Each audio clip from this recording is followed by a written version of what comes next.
Hello दोस्तों, कैसे हैं आप सब। मैं हूं आपका दोस्त जितेश वाधवानी और MS एक्सेल ट्यूटोरियल सीरीज के इस वीडियो में हम देखेंगे कि MS एक्सेल के अंदर किस तरीके से मैक्रोस और VBA का यूज किया जाता है।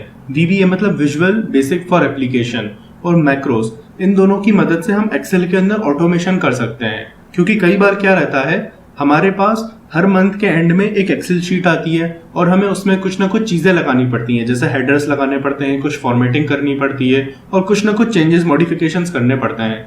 तो अगर हम ये चाहते हैं कि हमें हर बार वो मॉडिफिकेशंस नहीं करने पड़े, कुछ एक ऑटोमेटिक सिस्टम डेवलप हो जाए जिसपे बस हम एक क्लिक करें और वो सारे के सारे मॉडिफिकेशंस अपने आप हो जाएं, तो उस चीज के लिए हमें मैक्रोस और VBA की जरूरत पड़ती है। तो चलिए इसे सीखते हैं, समझते हैं और बिना कुछ टाइम वेस्ट किए चलिए शुरू करते हैं।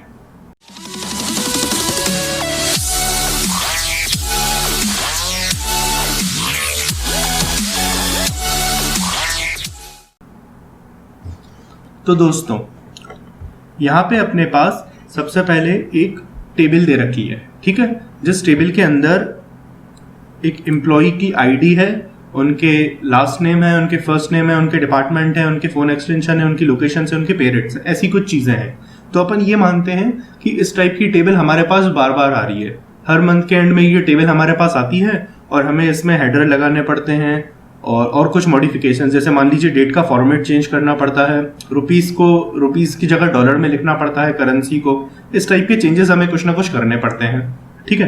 तो अब हम चाहते हैं कि यार ये चेंजेस मैं एक बार करके रख दूं और अगली बार जब हमें ये सेम शीट आए तो हम बस एक बटन दबाएं और सारी की सारी चीजें अपने आप हो जाएं। तो उसे हम करते हैं VBA और मैक्रोस के द्वारा। तो दोस्तों, ये तो अपन ने समझ लिया इसका इंपॉर्टेंस, ठीक है। अब अपन इसको प्रैक्टिकल एप्लीकेशन में लाते हैं। तो उसके लिए आप देख रहे होंगे एक डेवलपर टैब है रिबन में, वो हमें लाना पड़ता है। एक्चुअली ये होता नहीं है, इसको हमें एक्सेल के अंदर डिस्प्ले नहीं हो रहा होता, हमें लाना पड़ता है। तो चलिए इसे देखते हैं लाते कैसे हैं। तो पहले आप फाइल्स में जाएंगे, फिर ऑप्शंस में जाएंगे, ठीक है। अच्छा, अब इस बार एडिन्स में नहीं जाना है। सॉल्वर तो अपन एडिन से लाए थे, पावर पिवट भी अपन एडिन से लाए थे, लेकिन ये अपने को कस्टमाइज रिबन में मिल जाता है। कस्टमाइज रिबन में डेवलपर यहाँ पे लिखा होगा, तो पहले ये अनचेक था, मैंने इसको चेक किया तब जाके ये मेरे एक्सेल के अंदर आया है। तो आपको इसे चेक कर देना है और इसे ओके कर देना है, ठीक है। तो जैसे ही आप इसे कर देंगे, आपको डेवलपर आपकी रिबन में शो होने लगेगा। इस चीज को अपन रिबन कहते हैं, ठीक।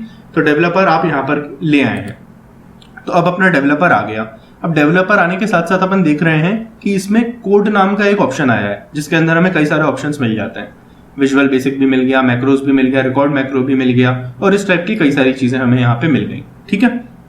तो देखिए, अब हमें रिकॉर्डिंग कैसे करनी है। तो रिकॉर्डिंग करने के लिए रिकॉर्ड मैक्रो पे क्लिक कर लेना है। उसके बाद इस मैक्रो का कुछ नाम दे देना है। तो मान लीजिए मैं नाम दे देता हूं इसे फॉर्मेट हेडर। हाँ, और एक चीज ध्यान रखनी है कि मैक्रो के नेम में कभी भी स्पेस नहीं आएगी, तो फॉर्मेट हेडर के बीच में मुझे स्पेस नहीं छोड़नी है, HEADER, ठीक। तो ये मैंने इसका नाम दे दिया। शॉर्टकट की का मतलब क्या है कि इस मैक्रो को जब मुझे रन करना होगा तो क्या शॉर्टकट की लगाऊं। तो जो पहले की शॉर्टकट्स की दे रखी रहती है ना इसमें, जैसे Ctrl+C copy, Ctrl+V paste, Ctrl+X cut, Ctrl+Z undo, Ctrl+Y redo, Ctrl+F filter, Ctrl+S, इस टाइप की जो भी शॉर्टकट्स कीज रहती हैं वो सब हमें यूज नहीं करनी है, हमें कुछ डिफरेंट ही बनानी है। तो मान लीजिए मैं J लिख देता हूँ, CTRL-J, ठीक है। और तीसरी चीज इसमें अपन से मांग रहा है स्टोर मैक्रो इन। ये मैक्रो जो हम बना रहे हैं ये किस में स्टोर हो जाए, तो हम यूज करेंगे दिस वर्कबुक, मतलब ये वाली वर्कबुक जो है इसी में ही स्टोर हो। डिस्क्रिप्शन, तो इस मैक्रो के बारे में कुछ लिख देंगे कि this macro will format header and do some basic formatting, ठीक है। इस चीज से क्या होगा, अपने डिस्क्रिप्शन लिखने से, कि हमारे अलावा कोई और भी इसे यूज करेगा तो इसके डिस्क्रिप्शन में जाके समझ जाएगा कि ये मैक्रो किसके बारे में दिया हुआ है ना। तो रिकॉर्ड मैक्रो पे हम गए, हमारे सामने तीन चीजें आ गई। हमने मैक्रो का नाम दे दिया, एक शॉर्टकट की दे दी जिसको दबाने से वो मैक्रो चलने लगेगा, इसको कहाँ पे स्टोर करना है वो बता दिया और मैक्रो का कुछ डिस्क्रिप्शन दे दिया। अब हम कर देंगे ओके। लेकिन जैसे ही हम ओके पे क्लिक करेंगे, उसके बाद हम जो भी चीजें करेंगे, कोई भी स्टेप्स इस एक्सेल शीट के अंदर हम चेंजेस करेंगे, ठीक है, वो सारी की सारी एक्सेल शीट अपने अंदर रिकॉर्ड कर लेगी। मतलब ये जो मैक्रो हमने बनाया फॉर्मेट हेडर के नाम का, वो जो मैक्रो है वो सारी चीजें रिकॉर्ड करेगा, ठीक है। अब हम कर देते हैं ओके और इसके बाद हमारी रिकॉर्डिंग स्टार्ट।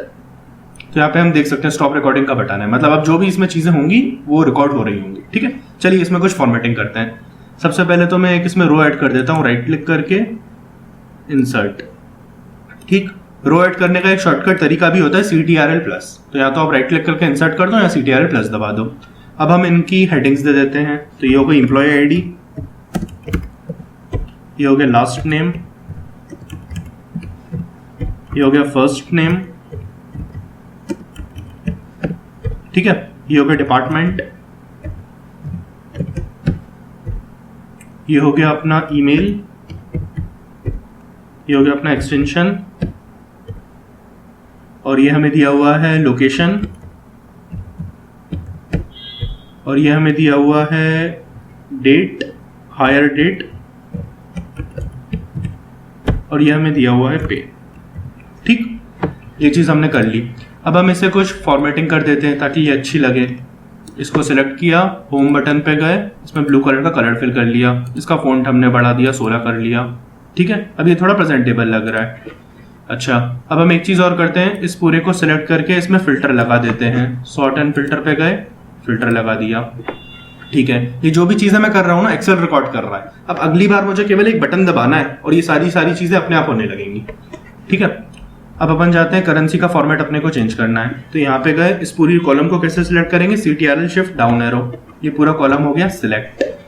अब हम गए करेंसी पे और हमने कर दिया ऐसे $, तो ये बन गई $। डेट का फॉर्मेट चेंज करना है, CTRL shift down arrow, date हमने पकड़ ली पूरी और हमने कर दिया इसका फॉर्मेट सिलेक्ट। डेट का फॉर्मेट हम चेंज कर देते हैं, अभी ये फॉर्मेट है हम ये कर देते हैं, तो ये देख सकते हैं अब डेट का फॉर्मेट भी चेंज हो गया। कई सारे चेंजेस हम इसमें करते जा रहे हैं।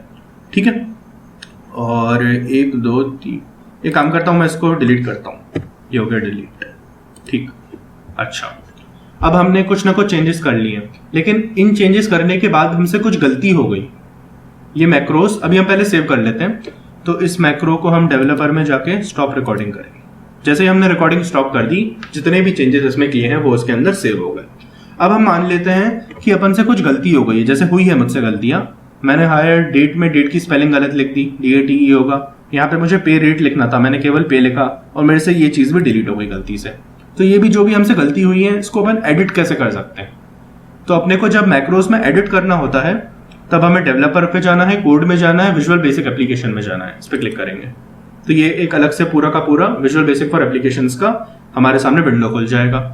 इसके अंदर हमें जाना होगा मॉड्यूल 1 में, इस पर हम डबल क्लिक करेंगे तो ये पूरा का पूरा कोड खुल गया। तो एक्चुअली में क्या रहता है कि एक्सेल कोड लिख रहा होता है, जो भी हम चेंजेस कर रहे हैं विजुअल बेसिक एप्लीकेशन में एक्सेल उसका कोड लिख देता है। तो उस कोड के अकॉर्डिंग एक्सेल को ये चीज पता है कि उसको क्या स्टेप्स लेनी है, तो हम उस कोड में चेंजेस कर लेते हैं। तो ये देखो इसने पूरा का पूरा कोड लिखा, एम्प्लॉय आईडी, लास्ट नेम, जो भी हम चीजें लिखते जा रहे थे वो इसने लिख ली। अब मैं क्या करूंगा, यहाँ पे चेंजेस कर दूंगा, डेटा को डेट कर दूंगा, पे के बाद मुझे रेट चाहिए था तो पे के बाद मैं रेट लगा दूंगा। ठीक है, और मेरे से क्या हुआ था, एक कॉलम डिलीट हो गया था, तो यहाँ पे कहीं नीचे दे रखा होगा कि वो कॉलम आपसे डिलीट हो गया है, एक सेल पर्टिकुलर डिलीट हो गई थी। ये देखिए range H5 select selection clear contents, तो ये चीज मैंने क्लियर कर दी थी, तो मैं इसको हटा दूंगा डिलीट, तो और इसको बैक स्पेस करके ऊपर ले आऊंगा। अब इन चेंजेस से क्या हुआ, यहाँ पे मेरे चेंजेस हो गए, जो मैंने डिलीट किया था वो वापस आ गया, और यहाँ पे मैंने हायर डेटा लिखा था हायर डेट कर दिया, पे लिखा था पे रेट कर दिया। अब इसको अपन हटा देंगे तो ऑटोमेटिकली ये चीजें सेव हो चुकी हैं। ठीक है, ये अभी शो नहीं हो रही, लेकिन जब हम मैक्रो को रन करेंगे तो वो सारी चीजें हमें यहाँ पे हायर डेट दिखेगा, पे रेट दिखेगा और ये वैल्यू आ जाएगी। ठीक है, तो ये हमारा मैक्रोस बन चुका है। अब दोस्तों हम ये सीखते हैं कि इस मैक्रो को रन कैसे किया जाए। तो उसको रन करने के 3 स्टेप्स होते हैं। तो हम टेस्ट मैक्रो वाला टेबल खोल लेते हैं, मैक्रो वाला खोल लेते हैं। यहाँ पे हमने मैक्रो बना दिया, अब हम यहाँ पे उसको टेस्ट कर रहे हैं। ठीक है, अच्छा, सबसे पहले तरीका तो ये रहता है कि आप शॉर्टकट की दबा दो CTRL-J। ठीक है, मैं जैसे ही CTRL-J दबाऊंगा पूरा का पूरा मैक्रो रन हो जाएगा, पहला तरीका। दूसरा तरीका ये रहता है कि आप इस मैक्रो पे क्लिक करो, इस मैक्रो को सिलेक्ट करो और रन को दबा दो। जैसे ही मैं रन को दबाऊंगा पूरा का पूरा मैक्रो यहाँ पे लग जाएगा। तीसरा तरीका ये रहता है कि हम इंसर्ट पे जाएं, देखो डेवलपर में गए, कंट्रोल्स में गए, इंसर्ट में गए, पहले ऑप्शन पे गए, साइड में जाके इसको एक विंडो टाइप की बनानी पड़ती है, ये वाला ले लिया, ओके कर दिया, ये बटन बंद करके आ गया। तो इस बटन पे हम क्लिक करेंगे तो मैक्रो रन हो जाएगा। तो हमारे सामने 3 ऑप्शन है, मैं ट्राई करता हूँ कि इससे रन कर, बटन से रन कर देता हूँ, उस पर क्लिक करूंगा, रन हो जाएगा। देख सकते हैं हम अपना मैक्रो रन हो चुका है। सारी की सारी हेडिंग्स ऑटोमेटिकली आ गई, ये सारे फिल्टर्स आ गए, यहाँ पे डेट्स डॉलर में आ गई, पे रेट्स डॉलर में आ गए, डेट्स का फॉर्मेट चेंज हो गया। ये H5 1 2 3 4 5 ये वैल्यू जो डिलीट हो रखी थी, यहाँ पे देख सकते हैं जो वैल्यू डिलीट थी वो वैल्यू आ गई, है ना। और जो हमने चेंजेस किए थे वो चेंजेस हो गए। सारी की सारी चीजें अपन इससे भी रन कर सकते हैं, लेकिन वो दोबारा से हो जाएगा। फिर देखिए दोबारा से मैक्रो रन हो गया तो वो 2 बार शो हो गया अपने को। तो इस तरीके से आप शॉर्टकट की दबाएंगे CTRL-J तो तीसरी बार वो रन हो जाएगा। तो मुझे एक ही बार रन करना था बेसिकली, लेकिन मैंने तीनों तरीके से आपको करके दिखा दिया। तो दोस्तों ये हमारा काम बहुत ही आसान कर देता है मैक्रो। तो इस मैक्रो को लगाएं और ऑटोमेशन पाएं एक्सेल में। तो उम्मीद करता हूं आपको मैक्रो VBA किस तरीके से लगाना है, किस तरीके से रन करना है, ये सारी चीजें समझ आ गई होंगी। इसके बाद भी आपके कुछ डाउट्स हैं, कुछ क्वेरीज हैं, तो आप नीचे कमेंट सेक्शन में मुझसे पूछ सकते हैं, मैं उसका आंसर कर दूंगा। और अगर आपको ये वीडियो अच्छा लगा है, ऑटोमेशन की चीज अच्छी लगी एक्सेल के अंदर, तो इस वीडियो को लाइक कर दीजिए और शेयर कर दीजिए उनके साथ जो MS एक्सेल सही में सीखना चाहते हैं। और हाँ, अगर आपने अभी तक भी मेरे चैनल को सब्सक्राइब नहीं किया है तो नीचे दिए गए सब्सक्राइब बटन पे क्लिक करके उसे सब्सक्राइब जरूर कर दीजिए। चलिए दोस्तों, मिलेंगे अगले वीडियो में, तब तक के लिए आप हंसते रहिए, मुस्कुराते रहिए, और जो भी करना चाहते हैं ना, दिल खोल के करिए यार, क्योंकि ये जिंदगी ना मिलेगी दोबारा। चलिए बाय।